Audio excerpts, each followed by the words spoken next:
The GODZ Web3 platform, the Stardapp, has just launched. Let's find out all about it.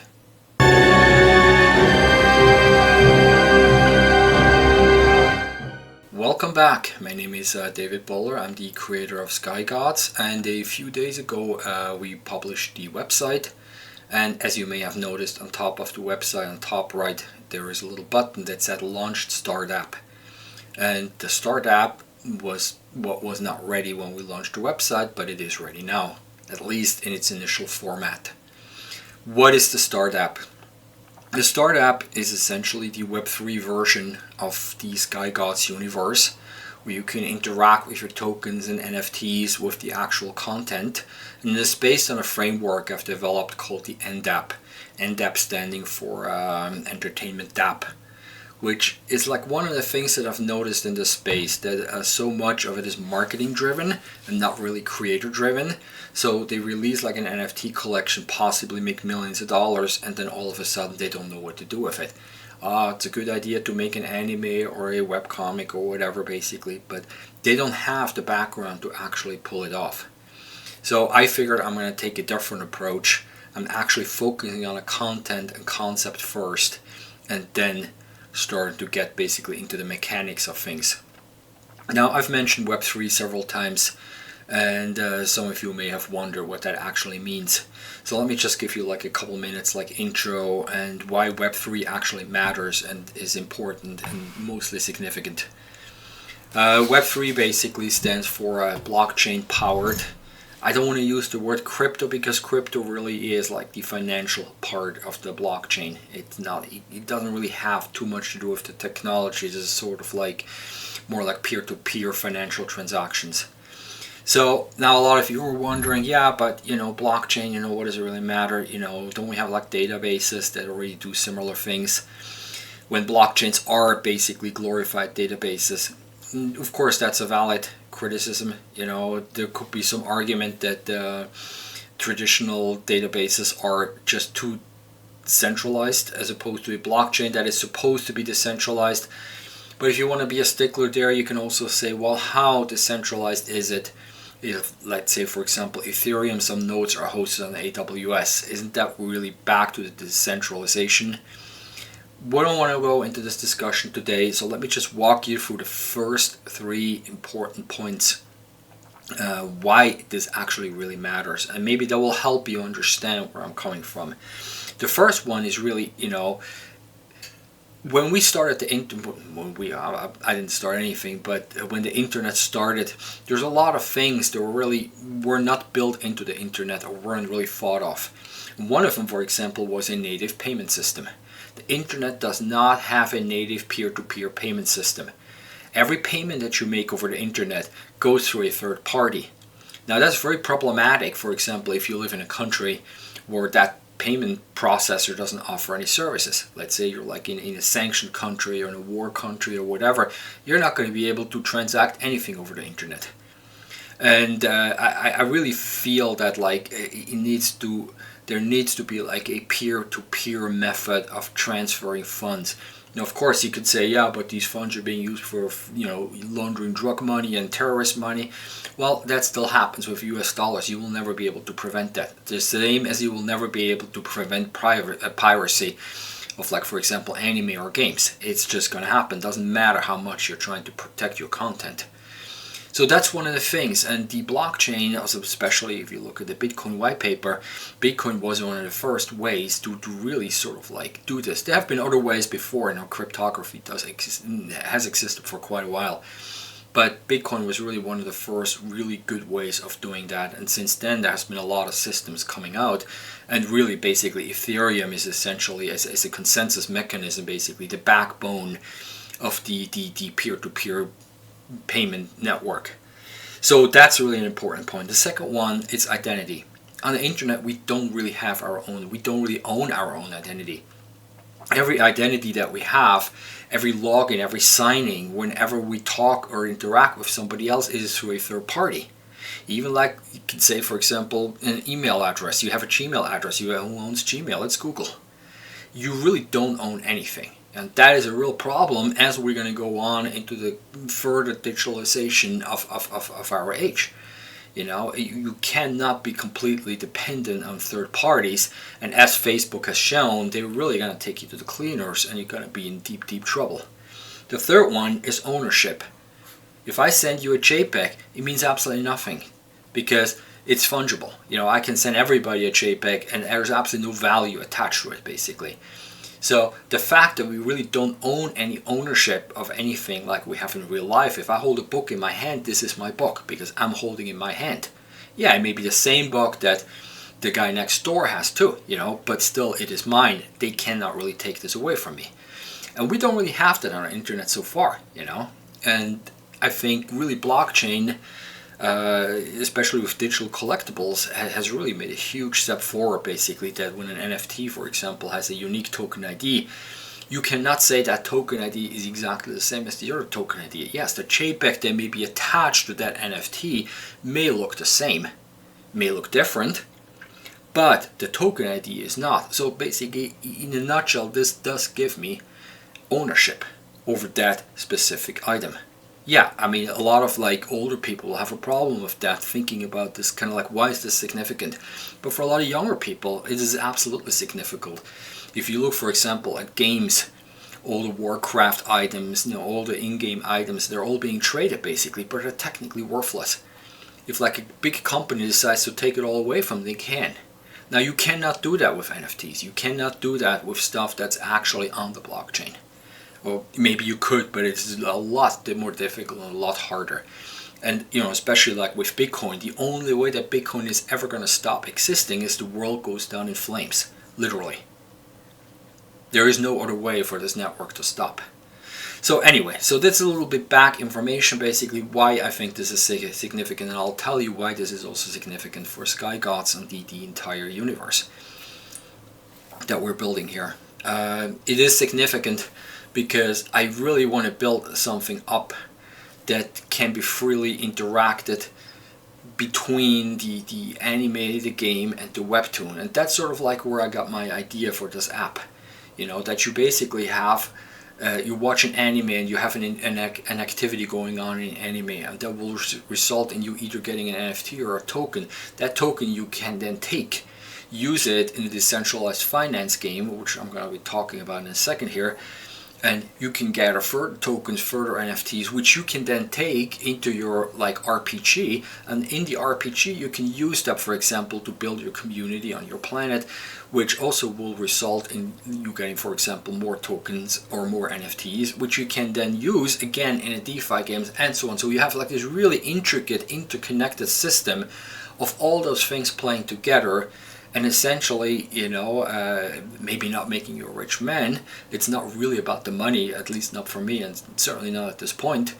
But just creating this interactive type of environment that nobody can really take away. So let's look at this. This looks, if we're just looking at it, just pretty much like a regular website. And it kind of is, but the difference between apps and regular websites is that the frameworks behind it are quite different. It allows you to do things that you cannot really do on a website. So you'll notice, for example, on top here we have the menu bar. Now, compared to the other website, this is a full menu bar, and we have this connect wallet button. For those of you who don't know what that means, a wallet is essentially like your it's actually non-custodial wallets in this case that nobody really has access to. That is sort of like your identity. This is how you interact. So if I click on this, what happens is you'll get a choice of a few wallets that pop up. Now, MetaMask is for Ethereum the most popular one. You also have Coinbase. Coinbase is a big exchange. Wallet Connect, which allows you to transact through QR codes. And we're going to have in the future logins with email, if that's what you prefer, which will also allow you to buy, for example, NFTs and tokens with credit cards directly from the site. But for the moment, because this is an early version of it, we're not really going to get started until about 2 weeks from now.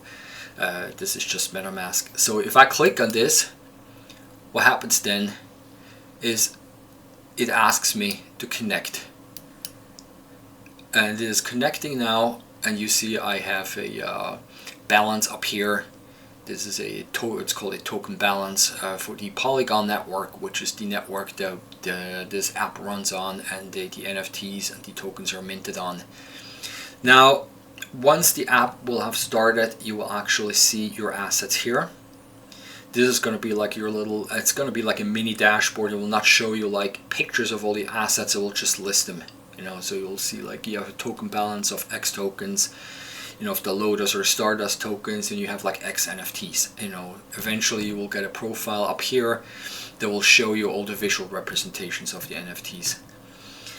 Then this is sort of like a hero section where we just give you like a little bit of an intro for people who are just new, who basically have not seen the website but just come in through the app. Then there's a little advertisement for the Galactic Advent Calendar starting on December 1st. If you click on this mint now, you'll be taken to the NFT page. They'll give you an overview, but we're going to look at this in a second.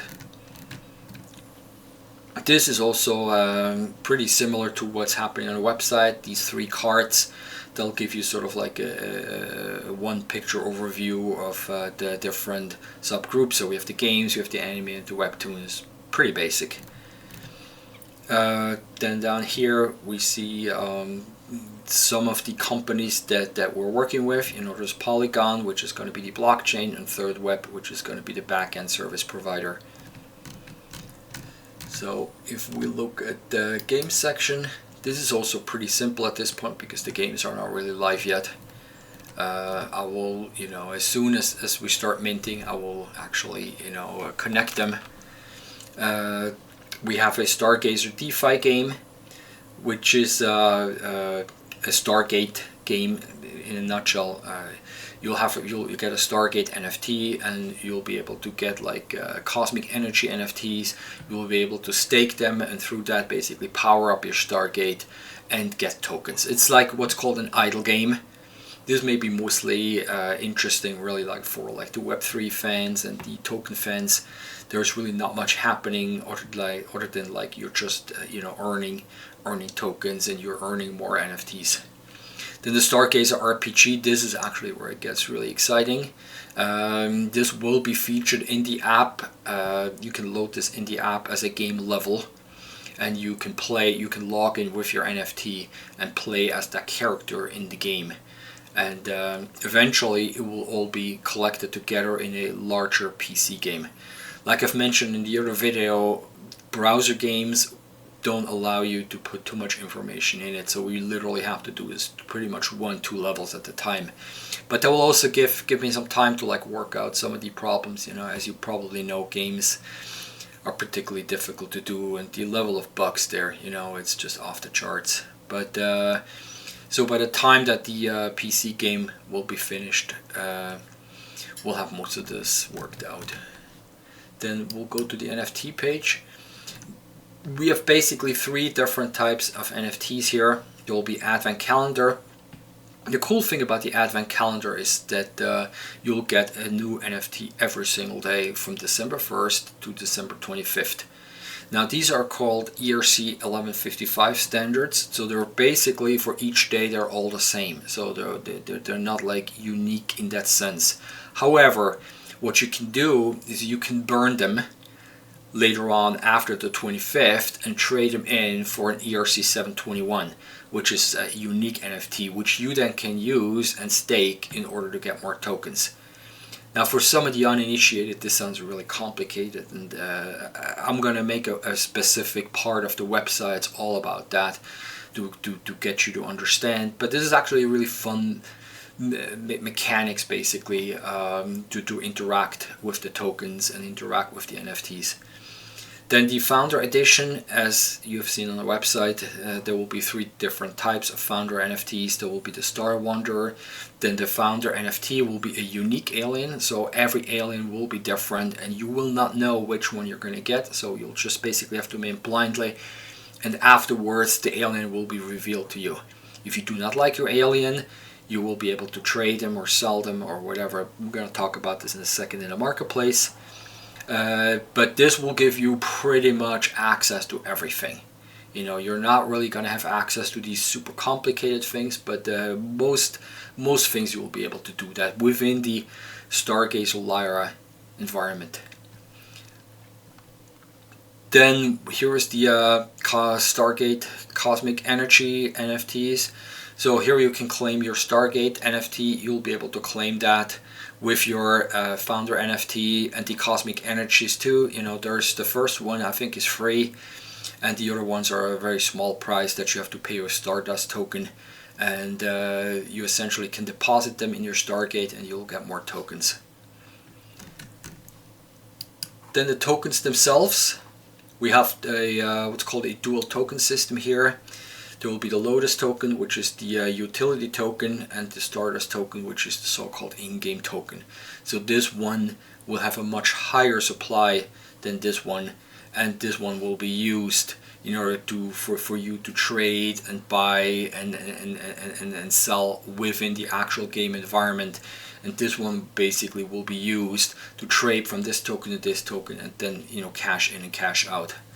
More about this in the white paper, and you will see all the tokenomics in there. I think the white paper should probably be published any day now. Then the last part here is the marketplace. You see this is not active yet. There will be a marketplace where you can list, sell, and buy all your Sky Gods NFTs. This helps us out a great deal too, you know, because not only are you going to get royalties of your NFTs, but we're also going to get a small fee. So obviously I would encourage you to trade on our marketplace as opposed to other marketplaces. You can obviously go to any of the other ones, like OpenSea, for example. I'm probably going to make another tutorial exactly on how you can see what your NFTs look like on OpenSea, in case you don't know that. Now, one of the things that you're obviously missing from here is the anime section and the webtoon section, and there's a couple other ones that are missing. These will be added as we're going into the project. This is fairly easy to just add that. This already has been coded in a test app.